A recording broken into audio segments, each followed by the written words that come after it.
46 സങ്കീർത്തനം. ദൈവം നമ്മോടുകൂടെ. ദൈവമാണ് നമ്മുടെ അഭയവും ശക്തിയും. കഷ്ടതകളിൽ അവിടുന്ന് സുനിശ്ചിതമായ തുണയാണ്. ഭൂമി ഇളകിയാലും പർവ്വതങ്ങൾ സമുദ്രമധ്യത്തിൽ അടർന്നു പതിച്ചാലും നാം ഭയപ്പെടുകയില്ല. ജലം പതഞ്ഞുയർന്നിരമ്പിയാലും അതിൻ്റെ പ്രകമ്പനം കൊണ്ട് പർവ്വതങ്ങൾ വിറകൊണ്ടാലും നാം ഭയപ്പെടുകയില്ല. ദൈവത്തിൻ്റെ നഗരത്തെ, അത്യുന്നതൻ്റെ വിശുദ്ധ നിവാസത്തെ സന്തുഷ്ടമാക്കിക്കൊണ്ട് ഒഴുകുന്ന ഒരു നദിയുണ്ട്. ആ നഗരത്തിൽ ദൈവം വസിക്കുന്നു. അതിനിളക്കം തട്ടുകയില്ല. അതിരാവിലെ ദൈവം അതിനെ സഹായിക്കും. ജനതകൾ ക്രോധാവിഷ്ടരാകുന്നു, രാജ്യങ്ങൾ പ്രകമ്പനം കൊള്ളുന്നു. അവിടുന്ന് ശബ്ദമുയർത്തുമ്പോൾ ഭൂമി ഉരുകിപ്പോകുന്നു. സൈന്യങ്ങളുടെ കർത്താവ് നമ്മോട് കൂടെയുണ്ട്. യാക്കോബിൻ്റെ ദൈവമാണ് നമ്മുടെ അഭയം. വരുവിൻ, കർത്താവിൻ്റെ പ്രവർത്തികൾ കാണുവിൻ. അവിടുന്ന് ഭൂമിയെ എങ്ങനെ ശൂന്യമാക്കിയിരിക്കുന്നു എന്ന് കാണുവിൻ. അവിടുന്ന് ഭൂമിയുടെ അതിർത്തിയോളം യുദ്ധമില്ലാതാക്കുന്നു. അവിടുന്ന് വില്ലൊടിക്കുകയും കുന്തം തകർക്കുകയും ചെയ്യുന്നു.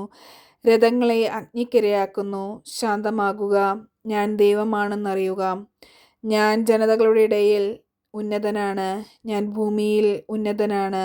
സൈന്യങ്ങളുടെ കർത്താവ് നമ്മോട് കൂടെയുണ്ട്. യാക്കോബിൻ്റെ ദൈവമാണ് നമ്മുടെ അഭയം. 47 സങ്കീർത്തനം. ജനതകളുടെ മേൽ വാഴുന്ന ദൈവം.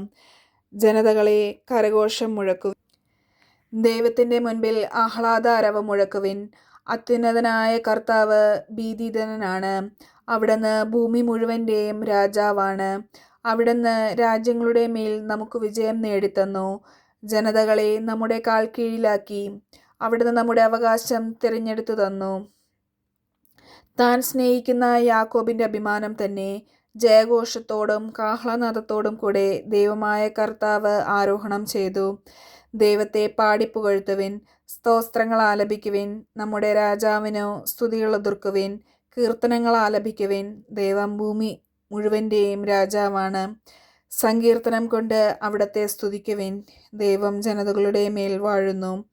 അവിടുന്ന് തൻ്റെ പരിശുദ്ധ സിംഹാസനത്തിലിരിക്കുന്നു. അബ്രഹാത്തിൻ്റെ ദൈവത്തിൻ്റെ ജനത്തെപ്പോലെ ജനതകളുടെ പ്രഭുക്കന്മാർ ഒരുമിച്ച് കൂടുന്നു. ഭൂമിയുടെ രക്ഷാകവചങ്ങൾ ദൈവത്തിന് അധീനമാണ്. അവിടുന്ന് മഹോന്നതനാണ്. 48 സങ്കീർത്തനം. ദൈവത്തിൻ്റെ നഗരം. കർത്താവ് ഉന്നതനാണ്. നമ്മുടെ ദൈവത്തിൻ്റെ നഗരത്തിൽ അത്യന്തം സ്തുത്യർഹനുമാണ്. ഉയർന്നു മനോഹരമായ അവിടുത്തെ വിശുദ്ധഗിരി ഭൂമി മുഴുവൻ്റെയും സന്തോഷമാണ്. അങ്ങ് വടക്കുള്ള സിയോൻ പർവ്വതം ഉന്നതനായ രാജാവിൻ്റെ നഗരമാണ്. അതിൻ്റെ കോട്ടയ്ക്കുള്ളിൽ ദൈവം സുനിശ്ചിതമായ അഭയകേന്ദ്രമായി വെളിപ്പെട്ടിരിക്കുന്നു.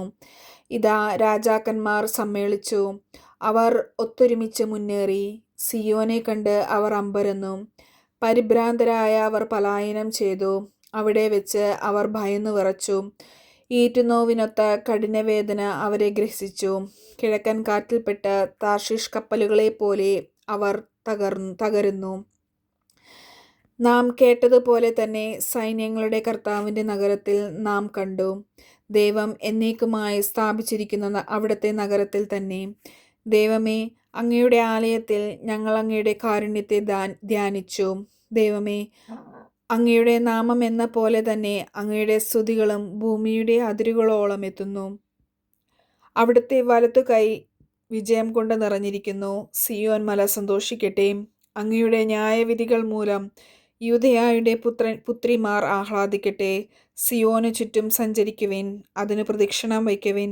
അതിൻ്റെ ഗോപുരങ്ങൾ എണ്ണുവിൻ. അതിൻ്റെ കൊത്തളങ്ങളെ ശ്രദ്ധിക്കുകയും കോട്ടകളെ നടന്നു കാണുകയും ചെയ്യുവിൻ. ഇവിടെയാണ് ദൈവം. ഈ ദൈവമാണ് എന്നേക്കുമുള്ള നമ്മുടെ ദൈവം. അവിടുന്ന് എന്നും നമ്മെ നയിക്കുമെന്നും വരുതലമുറയോട് പറയാൻ വേണ്ടി തന്നെ.